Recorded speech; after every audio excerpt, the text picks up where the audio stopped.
Lorsque le Maroc a décidé de verrouiller le fameux barrage traversant la région de Béchar, il ne s'attendait sans doute pas à déclencher un véritable tumulte hydrologique. Et pourtant, cette manœuvre a transformé une question technique en sujet de conversation nationale, voire transfrontalière. Les précipitations diluviennes qui se sont abattues récemment sur de nombreuses provinces marocaines n'ont fait qu'alimenter le feu. Désormais, les regards se tournent vers les choix faits en matière de gestion hydraulique, entre admiration pour l'audace et perplexité face aux conséquences. Les inondations actuelles, impressionnantes par leur ampleur, imposent une réflexion sur le lien, parfois flou, souvent politique, entre les décisions de barrage et les caprices du climat. Depuis plusieurs années, Rabat mène tambour battant une stratégie musclée. Multiplier les barrages, bétonner les infrastructures hydrauliques, irriguer les ambitions agricoles et dompter les crues rebelles. Une prouesse technique? Peut-être. Mais lorsque ces ouvrages s'invitent sur des territoires bordant la frontière, la discussion s'enflamme. L'eau s'écoule-t-elle vraiment librement quand les digues se dressent entre deux nations? Voilà un dilemme qui fait couler autant d'encre que d'eau, dans un contexte où la météo semble bien décidée à ne rien épargner. Avec les récentes pluies et les crues torrentielles, certaines infrastructures ont subi des dommages à des degrés divers. Des informations largement relayées ont circulé, notamment des rapports non confirmés concernant la situation de certains barrages dans le nord du pays, comme celui de Rsar el-Kbir, ce qui a accentué la polémique. Les données officielles indiquent que la vague de pluie enregistrée dans le royaume était exceptionnelle, tant par son volume que par sa concentration dans le temps. Certaines régions ont connu des niveaux de précipitations supérieurs aux moyennes saisonnières en une période très courte.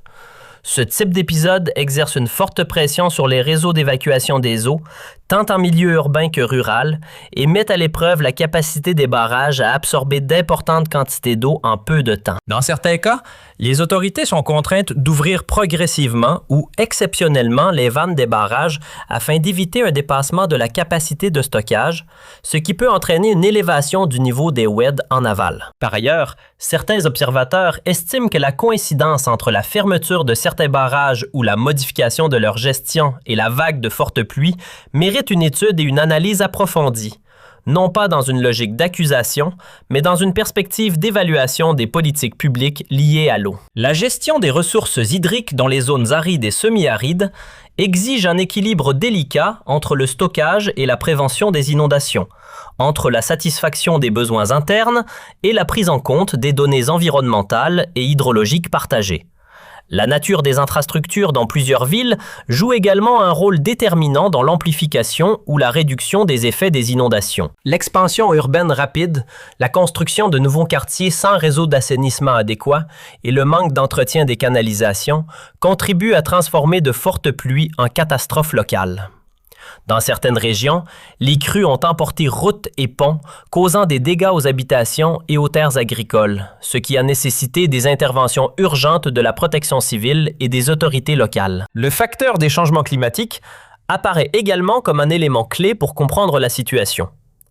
La région du Maghreb connaît désormais des fluctuations marquées, alternant longues périodes de sécheresse et précipitations intenses concentrées sur de courtes durées. Ce nouveau schéma climatique impose une révision globale des stratégies d'aménagement urbain et d'ingénierie hydraulique, ainsi que des investissements dans des systèmes d'alerte précoce plus performants et des cartographies précises des risques d'inondation. En ce qui concerne l'établissement d'un lien entre les événements, toute analyse objective nécessite des données techniques précises sur les niveaux de stockage, les volumes d'eau déversés, la capacité des WED et l'état des sols avant les précipitations.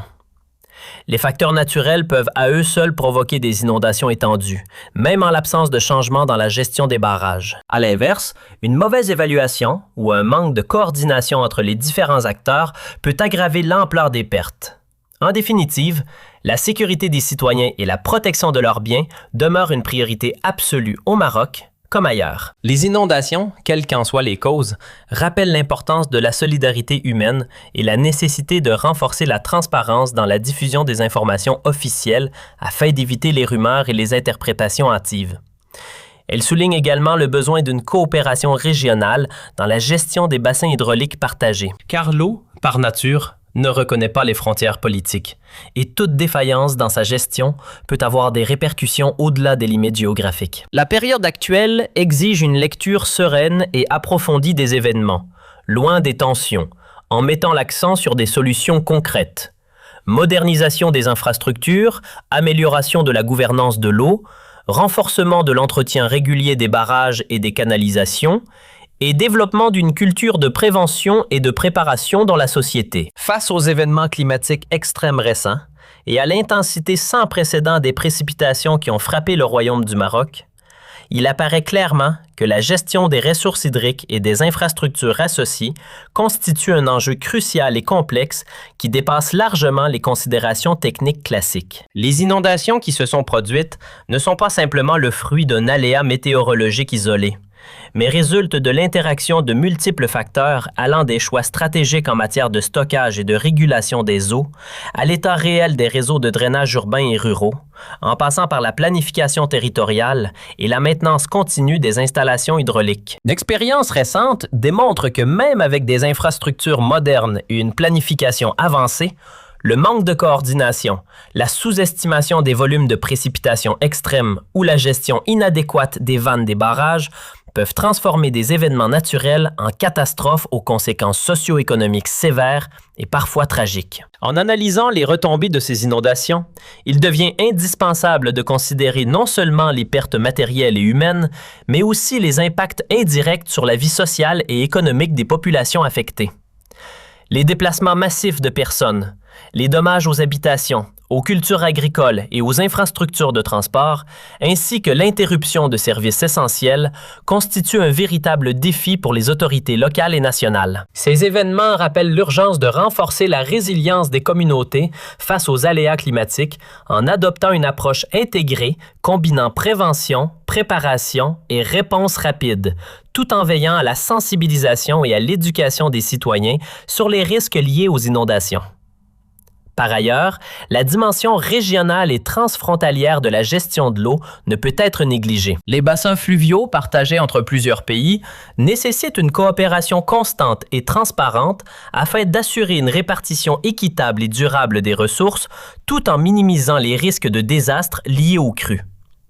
Dans ce contexte, la concertation et l'échange de données scientifiques entre États voisins apparaissent comme des éléments essentiels pour anticiper et gérer efficacement les crises hydriques et les épisodes pluvieux extrêmes. Le Maroc, en tant que pays confronté à une variabilité climatique de plus en plus marquée, doit renforcer ses mécanismes de surveillance et de prévision, moderniser ses infrastructures et investir dans des systèmes de sécurité hydrique à long terme capables de résister à des phénomènes climatiques de plus en plus imprévisibles et violents.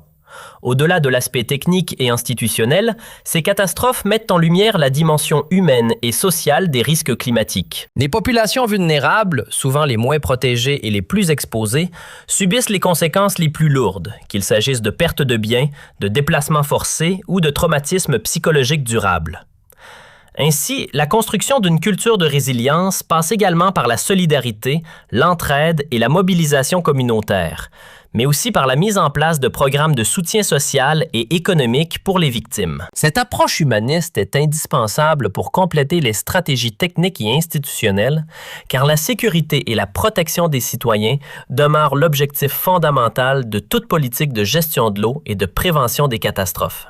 De plus, l'évaluation continue des infrastructures existantes, y compris les barrages, les digues et les réseaux de drainage, doit devenir une priorité permanente. La maintenance préventive et corrective, la modernisation des installations obsolètes et l'adaptation aux nouvelles normes climatiques sont des mesures indispensables pour limiter la vulnérabilité des territoires face aux crues et pour garantir la sécurité des populations. Les expériences passées démontrent que la négligence ou l'insuffisance de ces actions peut transformer une simple montée des eaux en catastrophe majeure, dont les répercussions se font sentir sur plusieurs générations. En conséquence, il est impératif d'adopter une vision stratégique à long terme, combinant investissement technologique, planification urbaine durable et gestion intégrée des ressources hydriques afin d'assurer une résilience maximale face aux aléas naturels. Enfin, Cette série de catastrophes naturelles récentes constitue un signal d'alerte pour les décideurs politiques, les ingénieurs et la société dans son ensemble. Il est nécessaire de tirer les leçons de chaque événement, de documenter et d'analyser méthodiquement les causes et les impacts afin de développer des stratégies plus efficaces et adaptées à la réalité climatique actuelle. L'intégration de la science, de la technologie et de l'expérience humaine constitue le socle sur lequel repose la sécurité et le bien-être des populations. Cette démarche proactive et inclusive permettra non seulement de minimiser les pertes matérielles et humaines, mais aussi de construire un avenir plus sûr, plus résilient et durable pour les générations futures. La gestion de l'eau, la prévention des inondations et la protection des citoyens doivent être envisagées comme un continuum de responsabilités partagées, où la coopération, l'innovation et la vigilance sont les piliers essentiels pour faire face aux défis climatiques.